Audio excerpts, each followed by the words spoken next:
إنما يخشى الله من عباده العلماء. بسم اللہ الرحمن الرحیم. السلام علیکم ورحمۃ اللہ وبرکاتہ.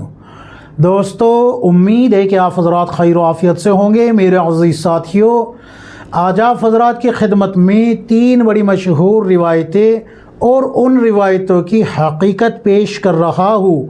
اس ویڈیو کو دھیان اور توجہ سے دیکھیں. انشاءاللہ آپ حضرات کو اس ویڈیو سے بہت فائدہ ہوگا. اگر آپ ہمارے چینل پہ نئے ہیں تو چینل کو سبسکرائب بھی کر لیجئے، ویڈیو کو لائک اور شیئر کریں.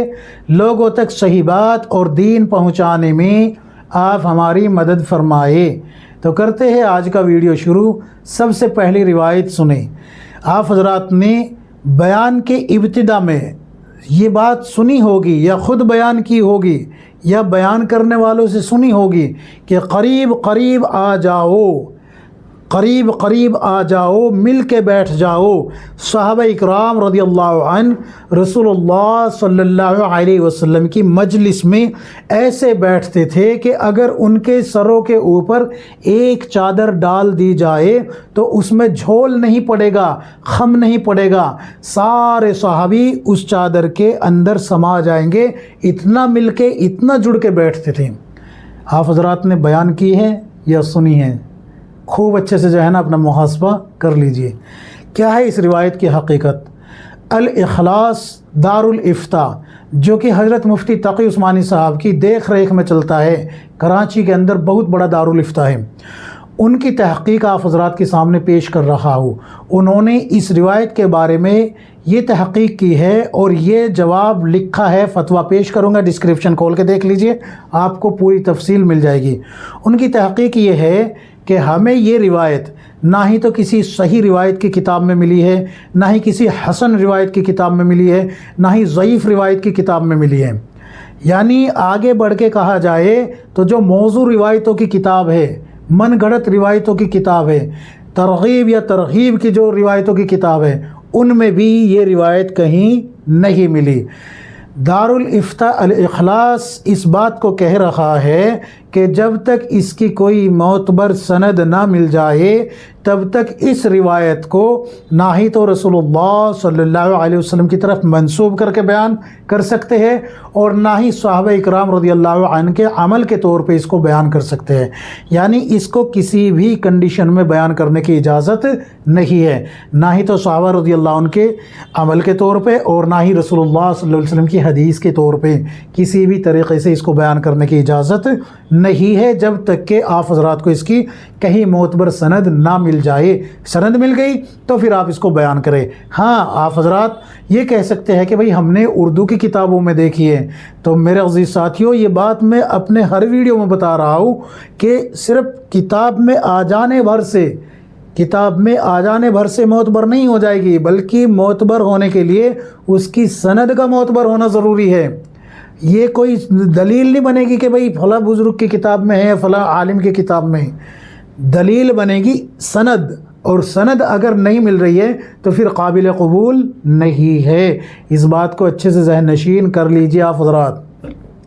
دوسری روایت یا دوسرا واقعہ، آپ اس کو واقعہ بھی کہہ سکتے ہیں اور روایت بھی کہہ سکتے ہیں. سن لیجئے. ایک صحابی رضی اللہ عنہ رسول اللہ صلی اللہ علیہ وسلم کے پیچھے فجر کی نماز پڑھتے. جیسے ہی رسول اللہ صلی اللہ علیہ وسلم سلام پھیرتے، یہ صحابی رضی اللہ عنہ اٹھتے اور اپنے گھر کے لیے نکل پڑتے، اپنے گھر چلے جاتے. رسول اللہ صلی اللہ علیہ وسلم ان صحابی کے اس عمل کو دیکھ رہے تھے. ایک مرتبہ رسول اللہ صلی اللہ علیہ وسلم نے فجر کی نماز کا سلام پھیرا اور سلام پھیرنے کے بعد ان صحابی کو روک کے پوچھا کہ کیا وجہ ہے کہ تم ہماری مجلس میں نہیں بیٹھتے؟ کیوں نہیں بیٹھتے؟ کوئی بات ہے تو بتائیے. یہ بیان کرنے والے حضرات آپ نے سنا ہوگا اس طریقے سے بیان کرتے ہیں. تو یہ صحابی کہنے لگے، یا رسول اللہ، ہمارے گھر میں ایک ہی چادر ہے، اس چادر کو پہن کے میں آپ کے پیچھے نماز پڑھنے کے لیے آ جاتا ہوں، اور آپ جیسے ہی سلام پھیرتے ہیں ویسے ہی میں اٹھ کے چل دیتا ہوں اور یہ چادر اپنے گھر جا کے اپنی بیوی کو دیتا ہوں، پھر وہ جو ہے نماز پڑھتی ہے اس چادر کو پہن کر۔ ہمارے گھر میں صرف یہی کپڑا ہے، صرف ایک ہی چادر ہے۔ بہت سے حضرات اس کو ایسے بھی بیان کرتے ہیں کہ ان صحابی نے اپنے گھر کے اندر کھڈا کھود رکھا تھا، ایک گڑھا کھود رکھا تھا۔ جب صحابی رضی اللہ عنہ باہر جاتے تھے اس چادر کو پہن کے، تو ان کی جو اہلیہ محترمہ تھی وہ اس گڑھے میں اتر جاتی تھی جو کہ یہاں تک تھا، یہاں تک کا اشارتاً بیان کرنے والے جو مقررین حضرات ہیں، خطیب ہے، وہ بتاتے ہیں کہ یہاں تک اتنا گہرا گڑھا تھا کہ اس کا چہرہ یعنی کہ گردن باہر رہتی تھی۔ تو وہ عورت یعنی کہ صحابی کی اہلیہ اس گڑھے میں اتر جاتی تھی، اور جب صحابی کی اہلیہ گھر کے اندر کام کرتی تھی اس چادر کو پہن کے، تو یہ صحابی رضی اللہ عنہ اس گڑھے میں اتر جاتے تھے، اس کھڈے میں اتر جاتے تھے اپنا ستر چھپانے کے لیے۔ کیا ہے اس روایت کی حقیقت؟ میرے عزیز ساتھیوں، یہ روایت آپ کو تفاسیروں میں مل جائے گی، بہت سی تفاسیر میں آپ کو یہ مل جائے گی، لیکن کسی ایک بھی تفسیر کی کتاب میں یہ روایت سندن نہیں ملتی، سند کے اعتبار سے نہیں ملتی، بغیر سند کے ملتی ہے۔ اور جب اس کی تحقیق کی گئی ہے، غیر معتبر روایات کا فنی جائزہ کتاب کھول کے دیکھیں گے آپ، تو اس میں اس روایت کو، اس واقعے کو بالکل من گھڑت لکھا ہے کہ یہ واقعہ بالکل من گھڑت ہے، اس کی کوئی حقیقت نہیں ہے، اس واقعے کو بھی بیان نہیں کر سکتے۔ تیسری روایت یا تیسرا واقعہ بھی سن لیجئے، ویسے تو میں اس کو کئی ویڈیو میں بتا چکا ہوں، لیکن کچھ حضرات ہیں وہ کہہ رہے ہیں کہ مفتی صاحب ایک نیا ویڈیو اس پہ بنا دیجئے، تو سن لیجئے۔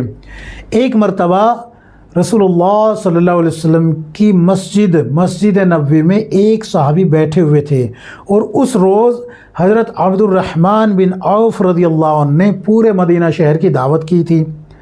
تو سارے صحابی یا سارے مدینے والے تو حضرت عبد الرحمن بن عوف رضی اللہ عنہ کے گھر میں دعوت کے کھانے کے لیے گئے ہوئے تھے، اور ایک صحابی رضی اللہ عنہ مسجد نبوی میں بیٹھے ہوئے تھے کسی گہری سوچ میں۔ رسول اللہ صلی اللہ علیہ وسلم مسجد نبوی میں تشریف لا کے ان صحابی کو گہری سوچ میں ڈوبا ہوا دیکھ کر پوچھا کہ کس سوچ میں ڈوبے ہوئے ہو، تم عبد الرحمن بن عوف کے یہاں دعوت میں نہیں گئے؟ تو یہ صحابی کہنے لگے، یا رسول اللہ، میں تو اس فکر میں بیٹھا ہوا ہوں کہ آپ کا لایا ہوا دین، اللہ تبارک و تعالیٰ کا بھیجا ہوا دین کیسے ہر کچے پکے گھر میں داخل ہو جائے، میں تو اس فکر میں بیٹھا ہوا ہوں۔ تو رسول اللہ صلی اللہ علیہ وسلم ان صحابی کی یہ فکر سن کے، یہ جملہ سن کے، یہ الفاظ سن کے کہتے ہیں کہ اگر عبد الرحمن بن عوف ساری زندگی مدینہ والوں کی دعوت کرتا رہے تو تمہارے اس بیٹھ کے فکر کرنے کے اجر کو نہیں پہنچ سکتے۔ کیا ہے اس واقعے کی حقیقت؟ کیا ہے اس روایت کی حقیقت؟ یہ روایت بالکل من گھڑت ہے۔ رسول اللہ صلی اللہ علیہ وسلم، عبد الرحمن بن عوف رضی اللہ عنہ، اور یہ جو صحابی بیٹھے ہوئے افسوس کر رہے ہیں، ان صحابی، ان تمام پہ جھوٹ بولا جا رہا ہے، جھوٹ بول رہے ہیں لوگ، یہ بیان کرنے والے بالکل کورا گڑھ کے جھوٹ بول رہے ہیں، تو اس روایت کو بھی بیان نہیں کر سکتے۔ بہت سے حضرات ایک سوال کرتے ہیں کہ مفتی صاحب آپ جو ہے فیلڈ میں آ کے، زمین پہ آ کے زمینی سطح پہ کام کیوں نہیں کرتے؟ تو میرے بھائیوں، زمینی سطح پہ بھی الحمدللہ ہم کام کر رہے ہیں۔ پھر دوسرا سوال یہ کیا کہ آپ منکر کا جو رٹ لگائے ہوئے ہیں، امر بالمعروف بھی تو کرے۔ میں کہتا ہوں کہ امر بالمعروف بھی کر رہے ہیں ہم، اور نہیں انل منکر بھی کر رہے ہیں، یعنی کہ جو لوگ امر بالمعروف کی آڑ میں قرآن کریم پہ، اللہ کی ذات یا صفات پہ، رسول اللہ صلی اللہ علیہ وسلم اور صحابہ اکرام پہ جو جھوٹ بول کے منکر پھیلا رہے ہیں، ہم ان کا رد کر کے منکر پہ نکیر کر رہے ہیں، ہم منکر پہ نکیر کر رہے ہیں۔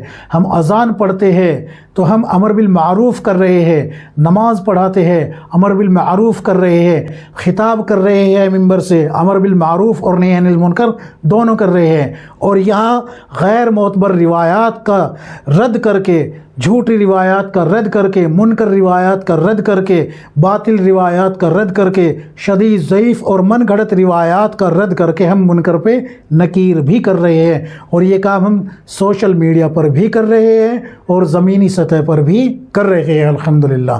تو امید ہے کہ آپ حضرات بات کو سمجھیں گے، ہمیں برا بھلا کہنے سے ان روایتوں کا حکم تبدیل نہیں ہو جائے گا۔ بہتر یہ ہے کہ آپ ان روایتوں کو بیان کرنا چھوڑیں اور جو صحیح روایتیں ہیں، مستند روایتیں ہیں، ان کو بیان کرے تاکہ لوگوں کے اندر دین پھیلے، منکرات نہ پھیلے۔ اللہ تبارک و تعالی مجھے بھی، آپ کو، ہم سب کو صحیح سمجھ عطا فرمائے، کتاب و سنت کے مطابق زندگی گزارنے کی توفیق عطا فرمائے، آمین یا رب العالمین۔